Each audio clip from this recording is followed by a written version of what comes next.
Sippin' and Strummin'.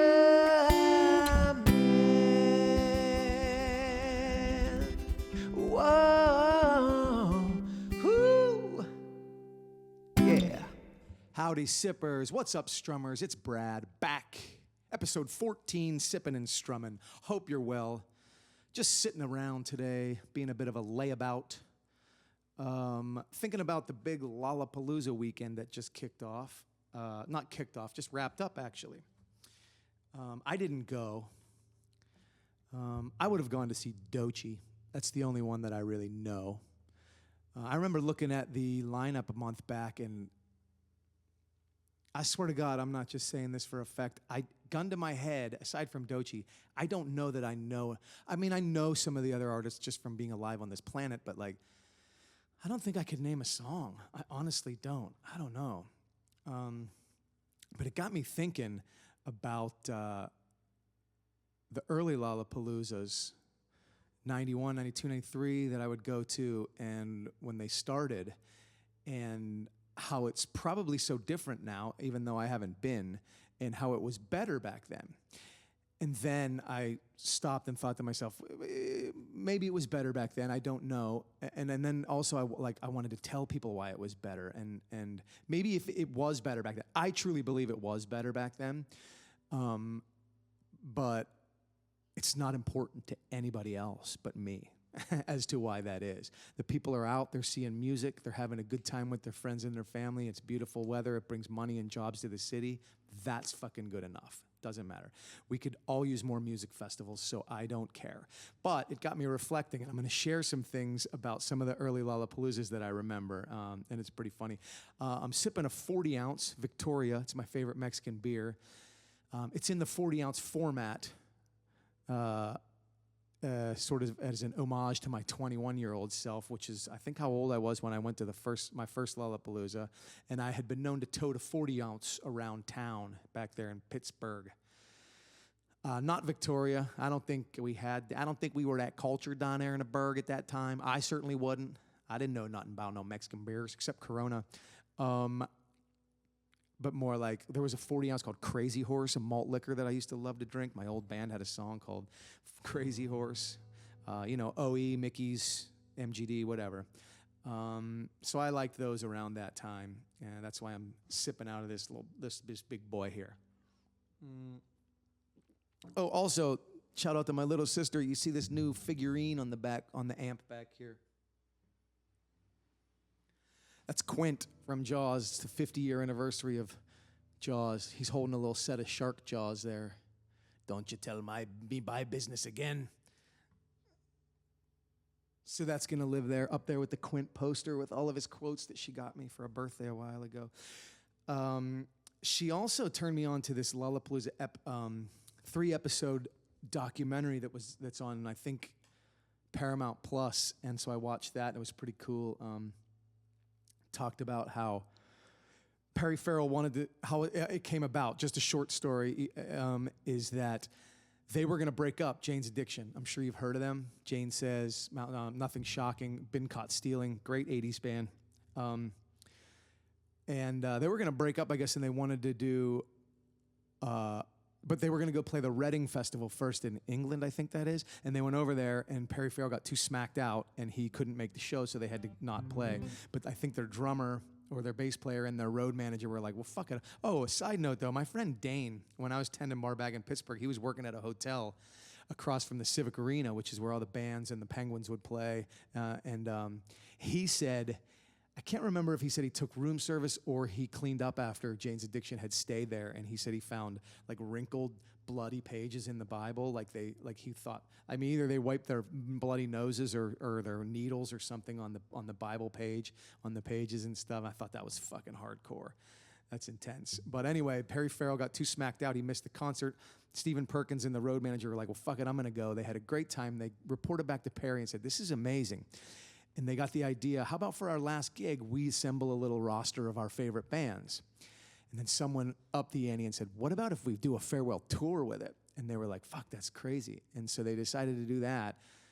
Lollapalooza 1, 1991. And Perry was like, I want it to make it kind of like a carnival, and I want it very informative too. He said, I want a PETA booth right next to an NRA booth. I want you to be able to sign up to vote. I want you to learn about veganism. I want you to learn. I want everything. I want to have, jugglers, and I want it to be this kind of carnival, informative carnival, communal kind of a thing, which it was. Those first ones were very cool like that. You get tattoos, you get henna, you could sign up to vote, you could, learn about tofu and all that kind of stuff. So they did that. I didn't go to that one. It didn't come to Pittsburgh, 1991. Jane's Addiction headline, Susie and the Banshees, Living Color. You know them, Cult of Personality. 9 Inch Nails, they tell a cool story in the doc about how they were some of the early ones to use tape decks and electronic stuff. And the first Lolla was in Phoenix, and it was over 100 degrees, and their shit was sitting in the sun all day. By the time they hit the stage, it was all malfunctioning, kind of like the early Milli Vanilli type of shit. And but they weren't lip syncing. But and so he there's footage of it, went crazy, trashed their equipment and all that stuff, and then took off. That was funny. Ice-T with his hardcore band Body Count, back around when the Rodney King shit was going down. He was very controversial with that tune Cop Killer. Rollins Band, Violent Femmes did some gigs. 92, it came to Pittsburgh. That's the first year I saw it. That was Lush, Jesus and Mary Chain, Ice Cube was amazing. Pearl Jam, Soundgarden, Ministry, Chili Peppers. We're talking like first albums for a lot of these. I mean, Pearl Jam they didn't even have verses out yet. They were still rocking off a 10. They were still rocking. They were still.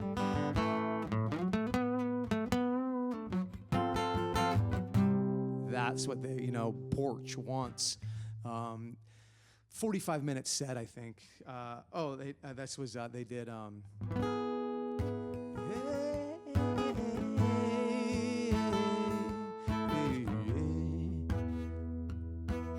I'm gonna be rough with a voice and everything. I'm still in my underwear, actually. I'm not gonna pan down though, but I'm not gonna edit or anything. We'll just do it.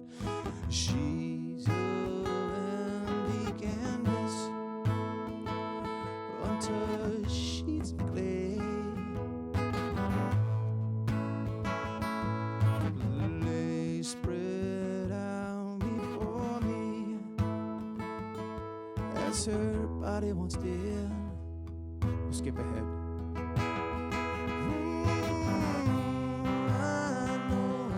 Taught her was everything. That's all. I know she gave me all that she wore. You're now my bitter hand, great broken glass. Oh, what was everything? All the pictures there, all been washed in blood, dead to everything. So they were still doing that. Soundgarden, geez Louise, I don't know. I gotta drop the D. Gotta drop the D for that one, guys. Let me see if I remember any Soundgarden. They were doing Bad Motorfinger, I think was the only record they had out, major record they had out. They probably had some local, indie ones that people weren't familiar with, but a little out of tune, but here we are. But they were doing, of course, everyone knows.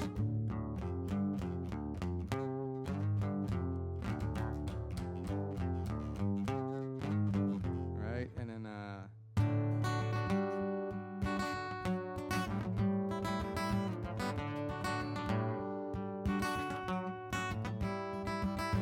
forget how they put something like that.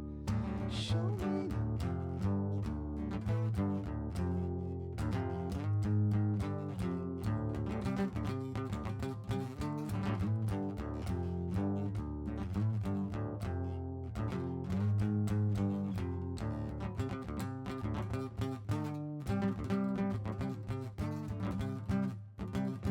Outshine, outshine. Just nasty. And they were, of course, on that record. That record is, golly, that's good.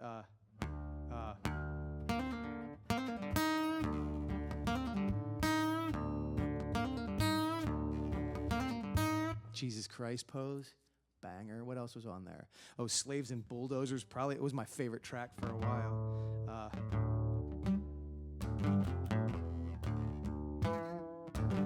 Yeah, Every word I say is what I mean.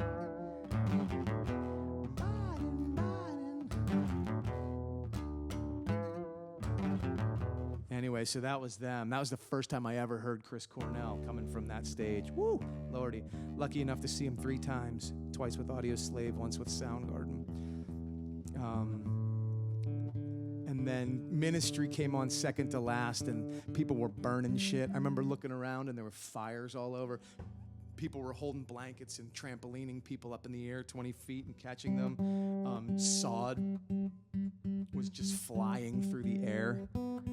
Like bats just flying through the air. It was intense. It was good though.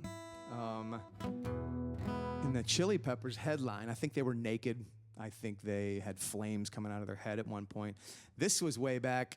This was their Rick Rubin produced record, which I still call a masterpiece, no skip record, Blood Sugar Sex Magic.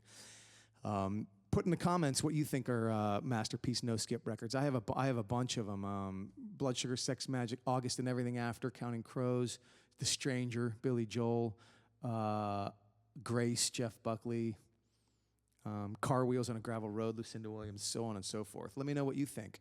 But Chili Peppers were still on. What were they doing? Blood Sugar Sex Magic, Rick Rubin record, which I fucking love. They had oh god, let me see. They had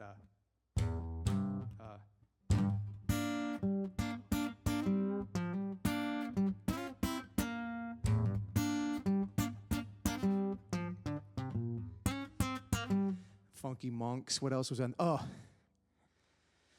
one of my favorite songs ever, by them for sure. I Could Have Lied. This is what made me fall in love with John Frusciante's playing. It's and his guitar solo on this. If you don't know this song, I Could Have Lied from Blood Sugar Sex Magic, go listen to it. It is unbelievable. All feel. Kiedis lyrics are great.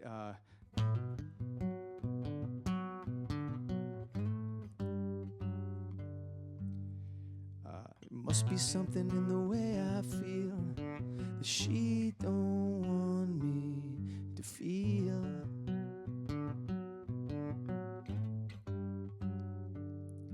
The stare she bears cuts me. I don't care, you see, so what if I bleed?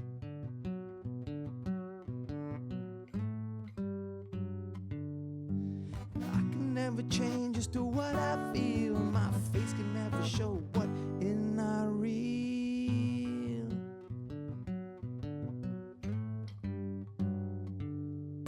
I could have lied, I'm such a fool. My eyes can never, never, never keep the cool. I showed her and I told her how she struck me, but I'm fucked up now. I could have lied, I'm such a fool. My eyes can never, never, never keep the cool. I showed her and I told her how she struck me, but I'm fucked up now. And then that solo right there is, God, man, makes you feel shit. Anyway, that was a great one. That's the first year. The second year of Lollapalooza, the year they introduced the side stage, and they had different smaller bands not ready for the main stage, and he insisted on lots of local bands playing it, which was very cool. The year I went, they had Jim Rose Circus Sideshow, which was like an early kind of a freak show. Like they had Steve-O later years on the side stage. I saw him. That was just fucking pathetic. It was sad. He was doing the beer and the thing and the puking and the cutting himself, and it was not as cool. But Jim Rose, man, they had just a collection of like old throwback. It had a throwback kind of a freak show vibe to it. People, it was like 90 degrees and they were doing all this gross shit. Mr. Lifto, he had nipples pierced. He would lift 5-pound cinder blocks. His fucking nipples would stretch down to here. He had a Prince Albert, like a cock piercing, what he would lift weights with and shit. People were just passing out in the audience everywhere. It was amazing. They had this dude that put this thin hose down through his nasal cavity, down into his stomach, and then they filled up this thing with beer predominantly, but like all sorts of stuff, ketchup and like, I can't remember, just all sorts of stuff, and then they'd plunge it slowly into his stomach. and it was in his stomach, and then they'd wait a few minutes, maybe they did something else or whatever, and then they would plunge it back out into the container, and they called it bile beer, and they would pour it for people. It had stomach bile, and it had all the original stuff they put in, and Eddie Vedder drank some of it, came up to the size and drank. Chris Cornell, that's all in the documentary on Paramount. It's crazy. Ugh, bile beer, fucking disgusting. I saw that. That was pretty cool. House of Pain was on a side stage. Cypress Hill, cool shit. The next year, '93. These tickets were $27.50 too. We saw Rage Against the Machine was amazing. First time I think most people had heard them. Tool. Let me get back down into the D. Tool, if you look at the set list on setlistfm.com for 1993, Lollapalooza, Burgettstown, Pittsburgh's Tool set list is one song. It's I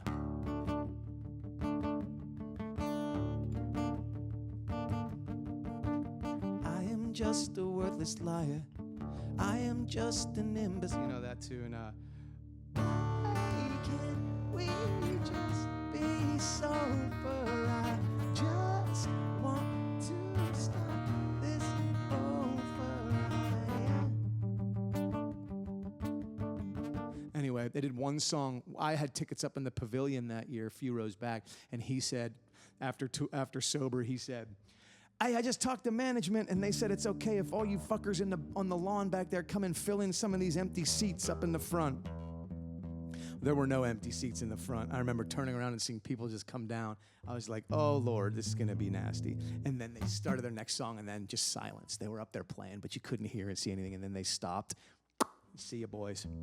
Fucking venues don't mess around with that shit, man. Tramplings are serious. Pearl Jam later in their career would be very affected by a couple deaths in a European concert they had that were smashed against the front. The Who in the 70s or 60s had a trampling incident. Like, yeah, venues don't fuck around with that stuff. Babes in Toyland, they were the only female group on this year. Lollapalooza did catch some heat after the first few years for not a lot of female representation. Arrested Development, the old rap group, Mr. Wendell, Everyday People, Fishbone, Dinosaur Jr., Primus played, which was amazing, and Alice in Chains. I got to see Lane Staley and Alice in Chains. It was amazing. There was a scrim up, and then the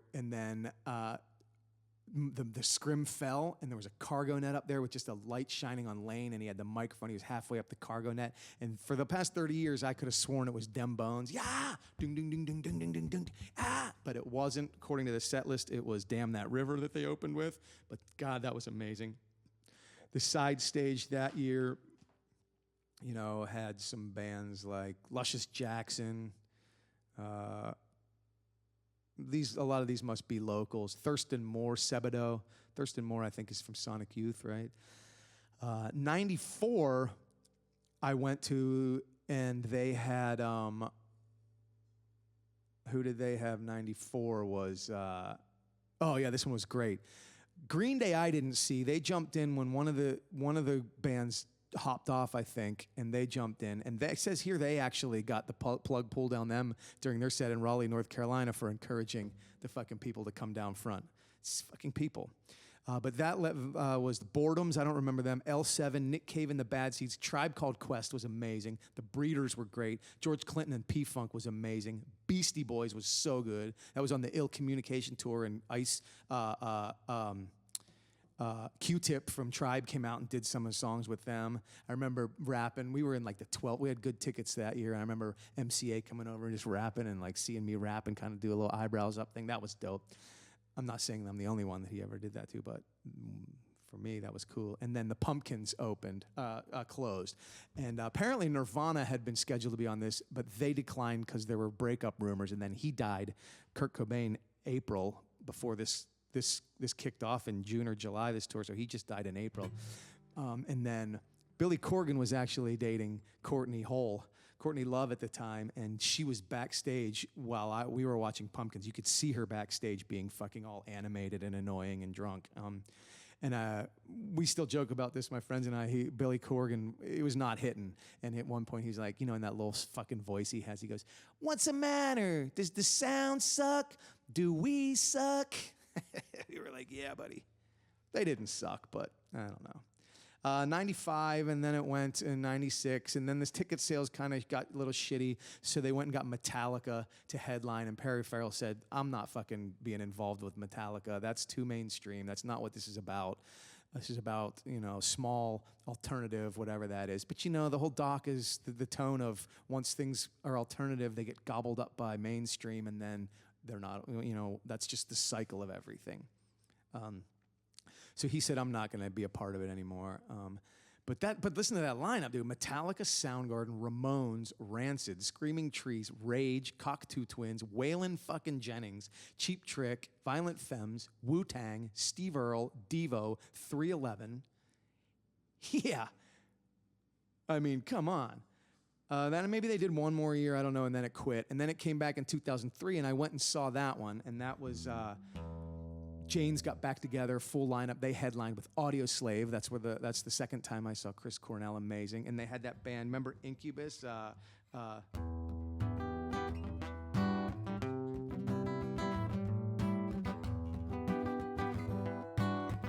don't know the lyrics.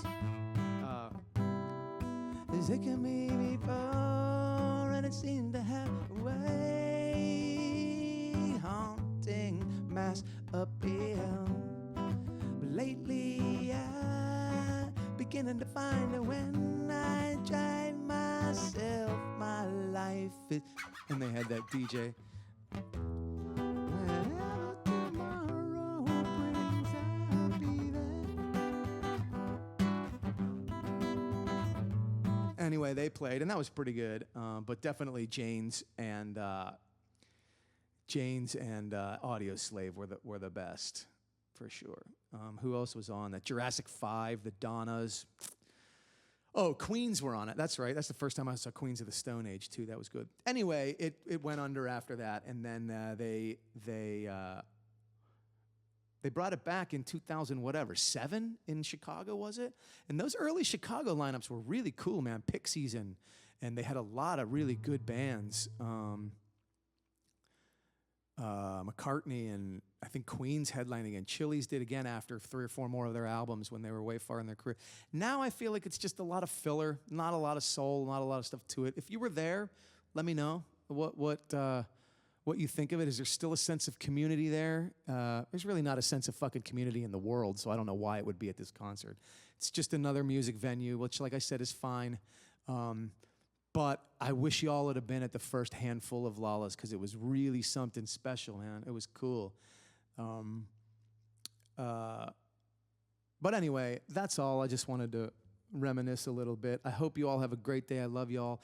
Hey, if you went with me to those early Lollas, put in the comments that you went and what you remember. I remember my friend Dennis went, his sister Sarah. I think Steven, you went. Alex, did you go? If I was 20 or 21, y'all must have been 18, right? Something like that, 19. And Avi, did you go? Tell me what you remember about that stuff in the comments. I would love to hear about that. And if you have any things to say about these modern Lollas, let me know about that, why it's so cool or why it's not. All right, love y'all. Be well. Sippin' and strummin'.